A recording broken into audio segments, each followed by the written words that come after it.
নমস্কার বন্ধুরা, কেমন আছেন সবাই? আমার নতুন একটি ব্লগে তোমাদের স্বাগত জানাই। দেখো, আমি নতুন একটা রেসিপি চিকেন আফগানি তোমাদের সামনে নিয়ে এসেছি। তো কিভাবে করব সেটা দেখি চলো। ফার্স্টে আমি চিকেনটাকে ধুয়ে রেখেছিলাম, আর দেখো চিকেনটাকে আমি এইভাবে কাট করে নিয়েছিলাম। এখানে 800 গ্রাম মতো চিকেন আমি নিয়েছি। তোমরা যে যেমন খাবে সেই মতো চিকেন নিও। তো এর যে গ্রেভিটা হবে তার জন্য আমি যা যা দরকার দেখো। প্রথমে মিক্সিতে আমি ধনেপাতা নিয়ে নিলাম কিছুটা পরিমাণ মতো। আমার যেহেতু 800 গ্রাম আমি চিকেন নিয়েছি, তো সেই পরিমাণ মতো আমি যে ধনেপাতা নিয়েছি। ধনেপাতাটা মাস্ট, এমনকি পুদিনা পাতাটাও তুমি দিতে পারো যদি তোমার ভালো লাগে। তো পুদিনা পাতাটা আমি স্কিপ করে গেছি, তোমরা চাইলে দিতে পারো, না চাইলে নাও দিতে পারো। তারপর দেখো পরিমাণ মতো আমি রসুন দিয়ে দিলাম এখানে। তোমরা এভাবে দেখে পরিমাণ মতো রসুনটা দিয়ে নিও। তারপর আদা দিয়ে নিলাম আমি এখানে। তারপর কয়েক টুকরো আমি পেঁয়াজ দিয়ে দিলাম এখানে। তারপর পরিমাণ মতো আমি এখানে কাঁচা লঙ্কা দিয়ে দেব। দেখো, এবার আমি যেমন যেমন তোমরা ঝাল খেতে যাবে সেই মতো তোমরা কাঁচা লঙ্কা দিয়ে দিও। তো এটাকে আমি পেস্ট করে নেব। তারপর পেস্ট করে নেওয়ার পর এখানে 100 গ্রাম মতো আমি টক দই নিয়েছি। তো এখানে ওই পেস্টটা টক দইটাকে ভালোভাবে ফেটিয়ে আমি নিয়ে রেখেছিলাম। তারপর ভালোভাবে ওই পেস্টটা টক দইয়ের সাথে আমি মিক্সড করে নেব। দেখো, ভালোভাবে মিক্সড করে নেব যাতে না ওই ডালা ডালা ভাবটা না থাকে। তারপর চিকেনটা দেখো ম্যারিনেট করে আমি রাখবো। প্রথমে আমি 1 চা চামচ নুন দিয়ে মাখিয়ে রেখেছিলাম। তারপর 2 চামচের মতো আমি গোলমরিচ গুঁড়ো দিয়ে চিকেনটাকে ভালোভাবে মাখিয়ে নিচ্ছি। তারপর 2 লাডেল ওই যে গ্রেভিটা করে রেখেছিলাম, ওই দই আর যে এর মিক্সারটা, তো সেটাকে আমি ভালোভাবে আমি চিকেনের মধ্যে মাখিয়ে রেখে দিলাম। 30 মিনিটের মতো চিকেনটাকে এইভাবে মাখিয়ে রাখতে হবে। তারপর দেখো, এতে আর কিছু ভালোভাবে আমি হাতে করে মাখিয়ে, তারপরে 1 টেবিল স্পুন আমি তেল দিয়ে নিচ্ছি এখানে। তেলটা দেওয়ার পর ভালোভাবে আমি এইভাবে মাখিয়ে রাখবো চিকেনটাকে। হাতের থেকে আমি মনে করি হাতেই ভালোভাবে মাখানো যায়।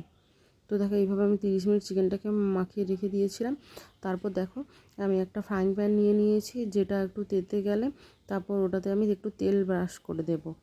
দেখো, এটাকে একটু রোস্ট টাইপের করতে হবে ফার্স্ট টাইম, তারপর আমরা গ্রেভিটা রেডি করব। দেখো, 1 টেবিল স্পুনের মতো আমি তেল দিয়ে দিয়েছি। এটা রোস্ট করার জন্য বেশি তেল লাগে না। তারপর আমি যে একটা ব্রাশের সাহায্যে গোটা ফ্রাইং প্যানটা আমি মানে বুলিয়ে নিচ্ছি, যাতে গোটা ফ্রাইং প্যানটায় তেলটা যে থাকে। এতে বেশি তেল লাগে না, এতে বেশি তেল ব্যবহার করতে হয় না। যেরকম কাবাব হয় না, তো সেই রকম এতে বেশি তেল ব্যবহার করতে হয় না। তারপর দেখো, ফ্রাইং প্যানটা তেতে গেলে আমি আস্তে আস্তে চিকেনগুলোকে এর মধ্যে দিয়ে দেবো। দেখো, এরকম চামচের এরকম চামচের সাহায্যে তোমরা তুলবে, তাহলে ভালো হয়, তুলতে তোমাদের সুবিধা হয় আর হাতে লেগে যায় না। দেখো, আস্তে আস্তে আমি চিকেনটাকে তুলে দিচ্ছি এখানে। প্রথমে আমি লেগ পিসগুলো তুলে দিলাম, বড় বড় পিসগুলো। আর পিসগুলো না এইভাবে বড় রাখার চেষ্টা করো, তাহলে দেখতেও ভালো লাগে, অনেক সুন্দর লাগে। তোমরা চাইলে ছোট পিসও নিতে পারো। দেখো, এইভাবে আমি এপিট ওপিট করে ভালোভাবে লাল লাল করে ভেজে নিচ্ছি। ভেজে নিয়ে এটাকে তুলে রাখবো। দেখো, সেকেন্ড টাইমে আমি আবার এটাকে লাল লাল করে ভেজে নিচ্ছি। সেকেন্ড ব্যাচটাও আমি এইভাবে ভালোভাবে লাল লাল করে ভেজে নিয়ে তুলে রেখে দিচ্ছি। যেমন টাইপের রোস্ট করা হয় না, সেরকম টাইপের আর কি ভেজে আমি তুলে রেখে দিচ্ছি। দেখো, আমার ভালোভাবে হয়ে গেছে, দেখতে থাকো তোমরা। দেখো, আমি এইভাবে তুলে নিয়েছি একের পর এক। তারপর আমি কড়া একটা বসিয়ে দেবো, সেখানে আমি 3 টেবিল স্পুনের মতো তেল দিয়ে দিয়েছি। তারপর 1 চামচ একটু ঘি দিয়ে দিলাম। ঘি দেওয়ার ফলে এতে স্বাদটা আরও ভালো আসে। আপনারা চাইলে বাটারও দিতে পারেন। তারপর এই যে তারপর দেখুন, গরম মশলা দিয়েছি এখানে 4-5টা এলাচ এবং 4-5টা লবঙ্গ দিয়েছি। দেওয়ার পরে ওটা যখন গরম হয়ে আসবে, তখন এই গ্রেভিটা যে আমি তৈরি করে রেখেছিলাম পেস্টটা, সেটাকে আমি দিয়ে তেলের মধ্যে দিয়ে নাড়াচাড়া করতে থাকবো। এই সময় গ্যাসের ফ্লেমটা আপনারা একটু হাই রাখবেন। দেখুন, তারপর একটু হলুদ দিয়ে দিলাম। এইভাবে নাড়াচাড়া করতে থাকবো বারবার, যাতে ভালোভাবে মিশে যায়। তো গ্রেভিটাকে এইভাবে আমি নাড়াচাড়া করতে থাকবো। দেখো, তারপর আমি 1/2 টেবিল স্পুনের মতো নুন দিয়ে দিলাম। ভালোভাবে এইভাবে নাড়াচাড়া করে ঢাকা দিয়ে কষতে দিয়ে দেবেন।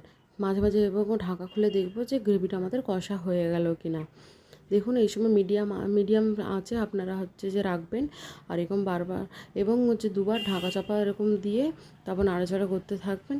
তারপর দেখুন আমার মশলাটা দেখুন তেল বেরিয়ে আসলে ভাববেন যে মশলাটা কষানো হয়ে গেছে। তারপর আমার ওই রোস্ট করা চিকেনগুলোকে দিয়ে আমি নাড়াচাড়া করলাম এবং আরেকটু কুক হওয়ার জন্য 10 মিনিটের মতো আমি এটাকে ঢাকা চাপা দিয়ে রেখে দিলাম। ঢাকা চাপা দিয়ে দেখবো এবং 10 মিনিটের মতো কুক হতে দেবো এটাকে। দেখুন আবার আমরা ঢাকনা খুলে এটাকে নেড়ে চেড়ে নিচ্ছি। দেখুন কেমন হয়। অলমোস্ট আমার চিকেনটা হয়ে এসেছে প্রায়। দেখুন এইভাবে আমাদের তৈরি হয়ে গেলো চিকেন আফগানি চিকেন। তারপর আমরা ফ্রায়েড রাইস এসবের সাথে পরিবেশন করুন এবং আমার ভিডিওটা ভালো লাগলে সাবস্ক্রাইব করুন।